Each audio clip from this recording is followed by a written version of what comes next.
Hello and welcome to another edition of the Lynn Lowdown, and today we have Mayor McGee here with us, coming down final weeks in office. This might be his final interview with us. I think this is like fourth or fifth time we've done this. Done it a few times. It's been great.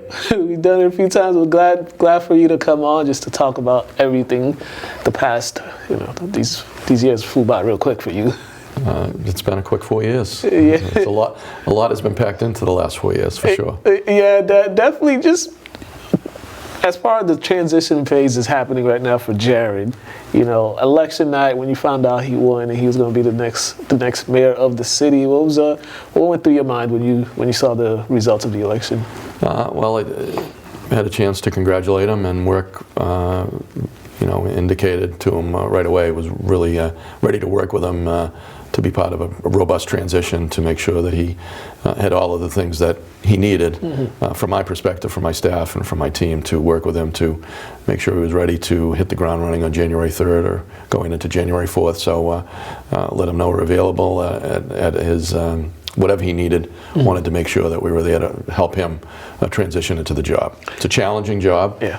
And I've told him, and I know my team has anything that we can do to let him know what we've been able to do, how it works, and what we can do to help him be successful. We're excited about that. And this past election too, it was so unique for the mayoral race, because having Darren Sear being in city council president for so long, and then Jared, he was a part of the school committee, and these are two guys running for the first time, because it was a unique race to see from the outside, because it's two guys that've been involved, but this is their first time going for the big job. How did you take that race? Well, I think to look at that race as well, without having an incumbent mayor running, it was an open seat. The last time when Mayor Clancy became mayor, he didn't have an opponent. He ran unopposed. So I know that we talked about it, but it goes back a long way when there was actually an open seat for mayor and two candidates running for a position, that there wasn't an incumbent in the race. So I think that really reflected a different kind of race. Two candidates that hadn't run for mayor before. I think that point's well taken, but who also have been involved in elective office in the city. And 6 years for Jared, and I think 16 years for Darren. So they brought their perspective from being elected in the community. But again, it's running for a job that, and I've said this to some of my colleagues recently, until you become mayor, in many ways it's hard to know what the job really is all about. And so to run for that job is to learn as the campaign went on, I think, for both candidates. Yeah, I think one of the great things about that race is we saw people trying to take that jump and take that risk in going for that position, because for Darren, he could have just sat back and be like, I'm fine being council president, but he wanted to, he loves the city and he wanted to prove it. And Jared, he also wanted to give it a notch. So it was kind of great to see people get out of their element and try something different, because that's all you can ask for. Well, I like to say this to candidates, and when we run, we kind of understand, but it's a big step to put your name on the ballot. It's a big step to move forward for your family, for your community, and to say, I'm ready to put my name on the ballot. I'm putting myself out there for taking on a big challenge. Yeah. And so you're right. It's something that not a lot of people do, and it's really a big step for those that make a decision to get involved and be part of it. And I think it's important that whether you run for office or you get involved in campaigns, that how important that is for our community to be willing to step up and put your voice out there to try and make a difference in the community. And it really is. It takes a lot to make that decision, to decide to run. Yeah, and for you, you made the decision to not run. You've been involved in this area for such a long time. When you sat back and you just thought about it and came to that decision, was that something you were very comfortable with when you made that choice? When I made the decision, I had a lot of discussions with my family, and it wasn't an easy decision. Worked hard over the last 4 years to take on some real challenges with the city. We had a substantial financial crisis when I came in. We were really understaffed in public safety. Infrastructure investment wasn't happening. So when I took the job on, those were some of the things that I really wanted to focus on. And I think made some really great progress. And then the pandemic hit when we were really starting to get our head above waters and starting to see some light after what had been a couple of tough years. So really, and I've been in elective office for 27 years. I was elected when I first decided to run. My wife and I had been married 6 months. So state rep's job, it was actually an open seat in 1994. So early in 1994 when Senator Boverini, Walter Boverini, who was the majority leader, decided not to run for office. And Representative Clancy at the time ran for state senate. I decided to run. So that's 27 years. My children are now grown and graduated from college. So that, in many ways, is a lifetime, and it's a real commitment that I made. But more importantly, what it means to have your family support you through all of those years, those elections, the challenges that you faced as an elected official. So sat with my family and really talked about where I was at this point in my life and what it meant for my family, and we made a decision really together that it was time to take a step back. And I had given my all to the community for a long time, and I was ready to step back and hopefully pass off to the next mayor, a city that's in a better shape than when I had a chance to be elected. And so it was a tough decision. I had mixed emotions, but you know, when I made the decision, and since that time, I know it's the right decision. Yeah, and you talk about when you're getting into dealing with the stuff that you had to deal with, as far as infrastructure, the budget, and stuff like that, and then then the pandemic hits. So, like during your time as the mayor, there was a lot that came your way, specifically the pandemic, because there was so much going on in the city as far as making sure people get tested and making sure essential workers in the city don't test positive. Just how was that overall for you, that whole 2020 year? I know we're still in it, but that phase in 2020. It was something that anybody alive, or a very small amount of people that were alive in 1919, 1920, when the worldwide flu pandemic hit the world. So we were in uncharted territory without any real roadmap, unless we looked back. And to be honest with you, some of the things that were done in the 1918, 19 and 20, masking and social distancing, and many of the things that actually were successful 100 years ago were some of the things that we looked to initially. But it was a real challenge, and I think when I first got elected, the first week might have been a harbinger of wild things to come. I think I was in a day and a half or 2 days, and we had a major storm come in with the largest flooding or biggest flooding in the community since the blizzard of '78. It was a major fire a couple days later, that 4 or 5 alarm fire that displaced 70 plus people. And then there was a gas leak that had to shut down some neighborhoods. So within the first 5 or 6 days, the reality of what it means to be mayor had kind of hit all of us in my office. And then working through that, I think the pandemic, no one could have anticipated the pandemic and what it meant and how we continue to face that. But I have to say, the community really came together, and there was really tough decisions to be made, and some were not popular, and there's decisions that continue to be made that are challenging and that are always universally agreed to. But the community really came together, and we worked hard to safety was the #1 priority in the community, but also searching ways to help businesses to work together to make sure that those businesses were able to stay in place, and taking state, city, and federal dollars, working with our team, EDIC, and others to distribute those dollars, Lynn Housing Authority, both to keep businesses, help them survive through the really dark times of the pandemic, and also to provide rental assistance and the kind of financial support that the federal government provided to help the city move forward. But we really came together. Food insecurity was a major piece of it, and the Salvation Army and the council, you know, Darren Sear and other members of the council stepped up and really took that on with the Salvation Army. So we really did. I think, you know, I was really both proud to be mayor, honored to be mayor at the time, but more importantly, it reflected the true character of what this community is all about. Understanding that tough decisions had to be made and impacts were clearly affecting many people in our community, but you know, it was really, it's quite a community, and I think it reflected the response of the community to come together and work through this together. Yeah, definitely. What do you, when you look at your time, what is one thing that you're really proud that you were able to get done as mayor?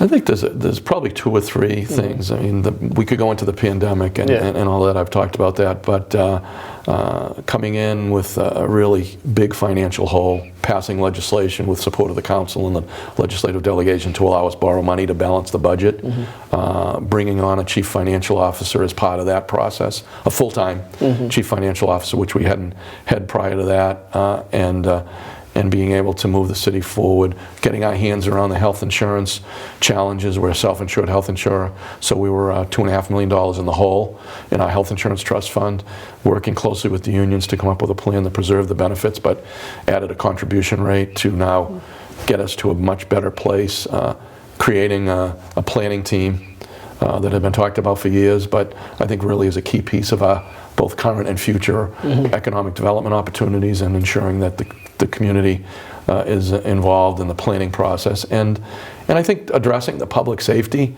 challenges. We were substantially less police officers than we needed. I think we've hired over 80 police officers in the 4 years. We were down to the point where there were double and triple shifts that the officers had to be when I first came in, which was unacceptable. So we focused clearly on that and bringing on police officers, fire department members of the fire department through grants, but more importantly through our budget, even in the tough time, being able to take that on, and then looking at some of the antiquated equipment that we had on public safety, bringing on new pumpers. We'll be bringing a new ladder truck coming in soon. There was one that was just delivered last week, correct? One just delivered. That's with another one on the way. We had brought in a brand new ambulance, bringing in, at least bringing on year to year new police cars, so that we weren't running them into the ground and unable to upkeep them, and bringing some heavy equipment on at the DPW level. Understanding that we had such a financial crunch, but knowing that those investments clearly were important. So knowing that we were able to bump up the public safety offices to a point where it needs to be. Yeah, and also you were able to get the housing bill that was approved? Housing production plan. Housing production plan that was approved by the council, because housing has been a big issue. It's a big issue everywhere. I know a lot of organizations in the city have held demonstrations, have held meetings about the housing situations. Can you explain a little bit why getting that passed was so important? It's Lynn faces we're not alone. The region faces substantial housing issues, and it's been clear over the last few years how important, taking a look and trying to find a balanced approach to addressing the ongoing housing challenges we face in the community. I think the numbers, and I don't have them in front of me, but I think a quarter of the people in the city of Lynn to a third, pay over 30% of their income towards housing. And I think a quarter or more of the community pays almost 50% of their income towards housing. That's a crisis. That's a major crisis. So how do we take a look at a broad range of options with the community input? And this came from the summit, which seems like a long time ago, but we had a city summit the year before the pandemic hit. At North Shore Community College? I think it was the fall of 19. Yeah. And there were many issues that came up, and we had a great turnout from the community. But the housing issue was one of the issues that was forefront. And so from that city summit, we then approved moving forward on the housing production plan, and there was a really robust, full public process, even during the pandemic, with Zoom meetings and others, to get the input from the community on what's the best way to move forward. And I think there's some people agree with some of the pieces in it. Others wanted to go farther. Some thought it went a little too far. But I really believe with the input and the proposal, it was a really balanced approach to take a broad range of a look at a broad range of options to allow us to create more affordability in our community. And if you was talking to someone today, if you look at the prices of houses that are being sold, it's good if you're selling it because the prices continue to be very high. Yeah. But if you don't have anywhere else to go, or if you have children that are trying to find their first house either to buy or first place to live, the prices are very prohibitive here. So how do we as a community take a look at a broad range of options, create a plan? And I was really glad to see the council approve that. There was a lot of strong support throughout the community, and the next steps will be for the council and the new administration to take a look at the proposal and to take some steps to address some of the pieces of the proposal and move the city forward. And I think it's about being balanced. We want to make sure that it's fair and balanced, and I do believe that that's what this process has been about, and it gives the next council and the new mayor an opportunity and the tools to continue to address what the community has felt strongly is one of the issues that is a challenge for us. And what your administration talked about and also moved forward and went on and did was diversify City Hall. A variety of new hires that, I think as of this year, you guys had a variety of new hires. Last year too. Can you talk about that? You brought on Faustina, Chris Gomez. He got brought on. There's so many different faces in City Hall. How important is that just in the community to have to keep that going? I think it's very important, so that from the beginning of my administration, we wanted to make sure that everybody in the community felt connected to what goes on in city government. And as we've seen from the last census to this census, 101,000 plus people. I'm guessing it's thousands more than that. We didn't get every person counted. It's important that everybody feels connected to city government and the community. So we made a concerted effort early on to diversify and open up City Hall to a broad range of people in our community. And as the George Floyd murder and the ongoing racial justice, people looking for racial justice, racial equity, and inclusive community, that those discussions became stronger in the community, and I reflected the reality of us wanting to make sure that everyone in our community is connected to what goes on and that their voices will be heard. And so we brought Faustina, bringing a diversity, equity, and inclusion officer on was a key piece of that. But more importantly, opening up the hiring process, making sure that everybody knows that as jobs are available, people can apply, and that the process is an open process for everyone. And Faustina has been great. We've hired a number of different people that are reflective of that. I think the latest proposal to bring on a group of language, I guess, specialists or people that are connected to, which the council approved those dollars, and Faustina has been working on, which is modeled again. Somerville and other communities do this, so that there's language, 5 or 6 languages that are really big languages in our community.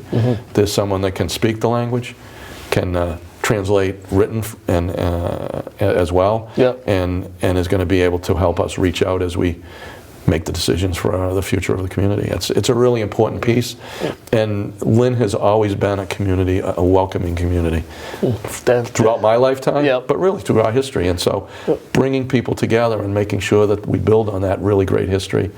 I say it all the time, whether you lived here for 65 years like I have, or you came a few months ago, we all made a decision to be here in Lynn, and it's a great community because of it, because of the diversity. It's really great, and we're making great progress on that end. There's a couple more things before we get out of here. I don't want to, the one thing that you were very big on, infrastructure, trying to, we got the thing going on with the commuter rail, how that being shut down. I know the Blue Line, that's still a topic that that's on the table as considered. Where are we with those? First, your thoughts on the commuter rail and what needs to happen over there. I think regional rail option, electrification, running a subway-style service into Lynn is absolutely a reality, whether or not it's the Blue Line connection or, more importantly, taking the infrastructure on the commuter rail. The Fiscal Management Control Board from the T embraced that, and Lynn was one of the first phases where the Providence line, the Fairmont line, which is runs through some parts of Boston on the commuter rail, and the Lynn line, the Lynn line. Electrification with new equipment, 21st century equipment, will be transformative. It would be really bringing rapid transit into the city, 20 minutes to downtown Boston. So that is a goal, but more importantly, I think it's doable and real, and so we'll continue to push on that. Re-engaging or reactivating the ferry operation is another really important, I think, future, and I really believe that regionally more and more people are seeing that opportunity. We're creating more rapid transit style bus lines coming through our community and connecting over to Wonderland through the Lynnway. So those projects will be, I think they're real and moving forward, and so I will be a voice from the sidelines. But I'm not stepping back on that. And the other infrastructure pieces were complete streets, which we did in Olympia Square with state money, Mass Works, which we just pretty much completed, the Lower Washington Street project. Starting in the spring, there'll be we're going to make the Blossom Street Lynnway connection a four-way intersection, so you can go directly over to where the ferry location is. More of a easy access off the Lynnway to the into the inner city. We'll have Commercial Street and Blossom Street, and then several projects that are moving forward. Complete reconstruction of Western Avenue from the Buchanan Bridge to Center Street, Essex Street from Joy Street to Eastern Ave, a complete reconstruction, Euclid Ave, Genes, and Broadway. The state's actually doing that project 100% except for right-of-way taking. That's moving forward. So those are all projects that we brought on, scored very highly in the state, is supporting our efforts to do that. Those infrastructure investments really lay the groundwork for the private investments. If private investors are looking to see, are we as a community making these kind of efforts to invest? And then the Northern Strand completion, which has been really embraced by that neighborhood, expanding that down from Market Basket to the ocean, that's moving forward as well. So all of these infrastructure and reimagining the Lynnway in a way that makes it more safer for pedestrians. There's been too many fatalities and serious injuries for pedestrians on that Lynnway, and making it more of a parkway that works for our community. Safer crossings, bus opportunities much easier along that corridor, and making it and so those infrastructure investments really change some that are happening, some that are on the drawing board. Okay, that's important. Definitely. I could keep talking about this for a while. This is your expertise right here. And before we get out of here, what's next for you? What is next for you? A lot of people are asking, and I think people think I have a new plan, another plan. My goal was to not get focused on anything other than the job I'm in right now. So I've got a couple weeks left, and I really, there's a number of things that are still, ready to move forward, or ready for Jared and the new council to take on. But I definitely will be involved in other opportunities. I know there's another chapter ahead. I have not set that chapter yet, but once I step back on January 3rd, it'll give me a chance to take a deep breath, reevaluate where I'm at, and then take a look at opportunities to hopefully take advantage of the experience that I've been able to accumulate over my career, being in the House and the Senate, being a mayor, and as a former assistant district attorney, as well as chairman of the Democratic Party in Massachusetts. So I think I bring a lot of really positive experiences that I really want to share with people and continue to make a difference in the city and beyond. So I'm excited about what that next chapter might be. All right, Mayor McGee, it's always a pleasure to talk with you. This is, we got multiple interviews, so it's always great for you to take some time and chat with us. We really appreciate it. I've really enjoyed the time, and thanks for having me in. All right, no problem. You guys have been watching the Lynn Lowdown. Have a great day, ladies and gentlemen.